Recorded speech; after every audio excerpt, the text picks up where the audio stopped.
Hello, welcome to Siri English Academy. Today, let us continue with Act 4, Scene 1. This scene is set in a house in Rome. The characters which we find are Antony, Octavius, and Lepidus seated at a table. They are called as the triumvirate. Uh, Here, Antony tells, "These many then shall die, their names are pricked." Octavius, your brother too must die. Consent to you, Lepidus? Lepidus, I do consent. Octavius, prick him down, Antony. Lepidus, upon condition Publius shall not live, who is your sister's son, Mark Antony. So they are having discussion who all should die in the battlefield. So who had conspiracy against Caesar, who is ready to fight against Caesar, that many people have to die compulsorily. So Antony had made a list of all those conspirators and the enemies of Caesar who have to be killed in the battlefield. So he is showing that list to Octavius. And he says, these many then shall die. Their names are pricked. Their names are pricked means their names are marked or noted down already. And Octavius says, Lepidus, even your brother must die in the battle. Lepidus says, I do consent. Yes, I agree for that. Then Octavius orders Antony. Antony, then you note down his name. Prick him down. Antony means mark his name also. Then Lepidus says, on one condition, Mark Antony, your sister's son Publius also should die he also should be killed. Antony, he shall not live. Look, with a spot I damn him. But Lepidus, go you to Caesar's house, fetch the will hither, and we shall determine how to cut off some charge in legacies. Then Antony says, yes, I have already marked the name of my sister's son Publius. See, with a spot I have marked it already.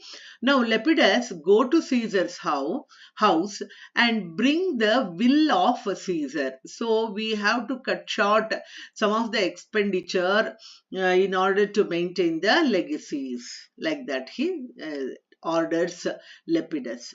Lepidus, what shall I find you here? So Lepidus questions, what shall I find you here means, where shall I find you? All right, I'll go to the house of Caesar and I'll bring the will of him. Where can I find you? Octavius, or here or at the capital.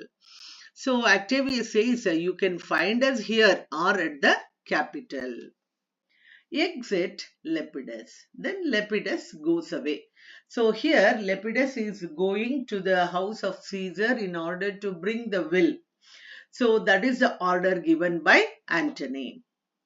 Antony, this is a slight unmeritable man, meet to be sent on errands. Is it fit?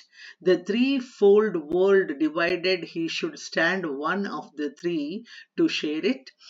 So Antony is against Lepidus. He doesn't like Lepidus at all. He feels that he is slightly unmeritable. He doesn't have too much merits to share the threefold world.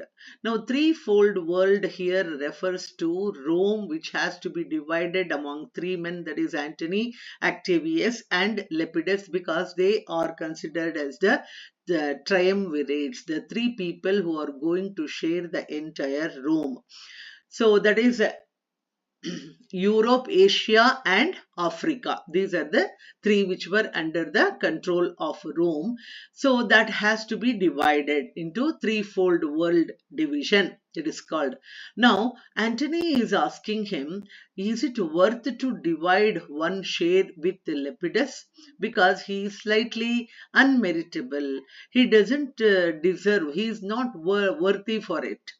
Octavius, so you thought him and took his voice who should be pricked to die in our black sentence and proscription. So this is the thought you have about him, and you made him to note down the names who should be given capital punishment or who has to be captured. Those things you asked him to mark. Antony, Octavius, I have seen more days than you. Antony tells him, Octavius, I'm more senior than you. I have seen more days than you. I am more experienced. And though we lay these honors on this man to ease ourselves of diverse slanderous loads, he shall but bear them as the ass bears gold. Now, Antony is telling, I am more experienced than you, Octavius. I know whom to honor and whom not to honor, to ease ourselves of diverse slanderous loads.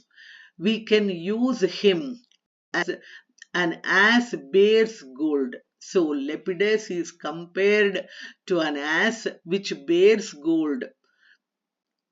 And after bearing that gold, it will groan and sweat under the business, either led or driven as we point the way. So he doesn't have the individuality or thinking capacity. Whatever we say, he will follow. He can be led or he can be driven. Whatever we tell him, he will do that. And having brought our treasure where we will, then we down his load and turn him off like to the empty ass to shake his ears and graze in commons. See how he is comparing. Antony is comparing Lepidus. He tells him he is like one as the donkey which carries all the loads. So if we tell him to bear the gold, he will bear the gold. He will groan and he will sweat under that business of carrying the load, and he can be led or he can be driven. Whatever we say, he will do that. Once he carries all the treasure on treasure on him, then we can down his load and turn him off. That means here he is telling to whatever extent we can make use of him, we will use him, and later we will send him out. So turn him off. So then he will be like one ass without load is shaking its ears and grazing in the grazing in the fields. That is grazing commons. That means he can lead the life of a common man. Octavius, you may do your will, but he is trained and valiant soldier. So look at the expression of Octavius. Octavius tells him, see, whatever you want to do, it is your will. But as far as I know, he is a brave soldier. He is a tested brave soldier. Antony, so is my horse, Octavius, and for that I do appoint him store of provender. It is a creature that I teach to fight, to wind, to stop, to run directly on. His corporal motion governed by my spirit, and in some taste he is Lepidus but so. Now, earlier context, he compared him to an ass. Now he is calling him, compared to an ass. Now he is calling him calling him as a horse. So Antony says, Lepidus is like my horse, Octavius. I have taught my horse to fight, to wind, to jump, to stop, to run directly. And all the movements of my horse is governed by me, guided by me. And Lepidus is also like that. He must be taught and trained and bid go forth, a barren spirited fellow, one that feeds on objects, arts, and imitations. He doesn't have the thinking capacity. He has to be trained, he has to be guided every time. He must be taught to go forth. He doesn't have the spirit at all, barren spirited fellow. And he feeds on the objects of arts and imitations. That means he doesn't have his own thinking capacity, he doesn't have his own judgment capacity, he lives always on the objects like a parasite he is, which out of use staled by other men, begin his fashion. Now he says he is like one parasite who lives on the things of others, staled by other men. Whatever other men have thrown out, dejected, those things he will take and he will live on that. Do not talk of him, but as a property. He is just like one property, like one furniture. And now Octavius, listen great things. Brutus and Cassius are levying powers. We must strive to make head. Therefore, let our alliance be combined, our best friends made, our means stretched, and let us presently go sit in council. How convert matters may be best disclosed, and open perils surest answered. So he is comparing him to an ass, he is comparing him to his horse also. He says, wow, what a big deal. He is like one horse who has to be trained, like how I have trained my horse to jump, to stop, to run. And all the corporal movements of the horse is controlled by my own spirit. He doesn't have any thinking capacity at all. And he is a fellow with no spirit, and he feeds on others objects, whatever others have thrown out, the staled ones, he takes, and he feels very happy to live on such things. So he is like one furniture, the property. So do not talk of him. Octavius, listen now. Brutus and Cassius are gathering powers.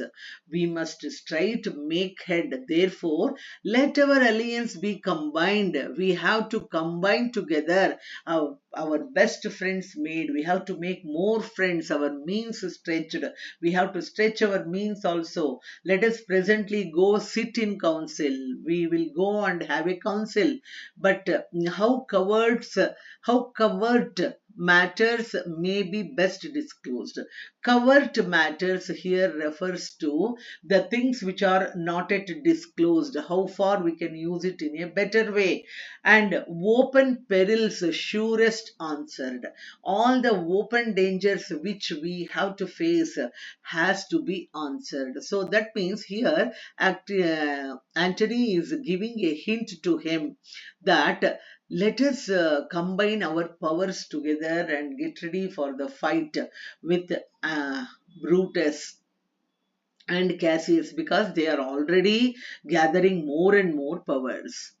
Octavius tells, let us do so, for we are at the stake and bayed about with many enemies, and some that smile have in their hearts, I fear, millions of mischiefs. Now, Octavius is very judgmental, and he says, yes, we have to do so. We are already covered with a lot of enemies. We are at danger. Many enemies of us, they have smile in their hearts, but I fear inside their heart they are filled with mischief. Like that, he says, and they both will go away. Exeunt means they both will go away. So here I stop. In my next video, I will continue with Act 4, Scene 2. Subscribe. Thank you very much.